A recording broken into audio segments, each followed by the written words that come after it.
Hello friends, আজকে আমি একটা সিম্পল স্পঞ্জ কেক বানাবো। তার জন্য দেখো আমি 1 কাপ ময়দা নিয়ে নিচ্ছি আর নিয়ে নিচ্ছি 1 কাপ চিনি।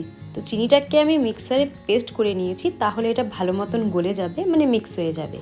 তো তারপর একটু মিক্স করে নিচ্ছি। তারপর আমি দিয়ে দিচ্ছি এখানে 1 কাপ মিল্ক। তো মিল্কটা দেওয়ার পরে আমাদেরকে এটাকে ভালো করে মিক্স করে নিচ্ছি। তো মিক্স করার পরে দেখো আমি এখানে দিয়ে দিচ্ছি 1 চামচ বেকিং পাউডার আর তার সাথে দিয়ে দিচ্ছি 1 চামচ বেকিং সোডা। তো এই দুটো দেওয়ার পরে আমি আবার ভালো করে মিক্স করে নিচ্ছি ব্যাটারটাকে।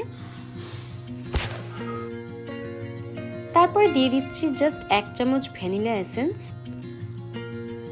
আর 1 চামচ দিয়ে দিচ্ছি কেক জেল। কেক জেলটা দিলে যেটা কেক হবে সেটা খুবই সফট হবে। দেওয়ার পর আমি ভালো মতন মিক্স করে নিচ্ছি। দেখতে পাচ্ছ কতটা সুন্দর মিক্স হয়ে গেছে ব্যাটারটা। যত মিক্স করবে কেক কিন্তু ততটাই সফট হবে। তো দেখো ফ্রেন্ডস, আমার অলমোস্ট মিক্স করা হয়ে গেছে। তো ব্যাটারটাও মোটামুটি রেডি হয়ে গেছে। এখন আমি প্যানটা নিয়ে নিচ্ছি যেটার মধ্যে আমি কেকটা বানাবো। তো সেটার মধ্যে অল্প তেল ঢেলে দিচ্ছি। তো তেলটা ঢালার পরে ভালো মতন তেলটাকে আমি প্যানটার মধ্যে চারিদিকে মেখে নেব। তো তোমরা চাইলে এর উপরে ব্যাটার পেপার ইউজ করতে পারো।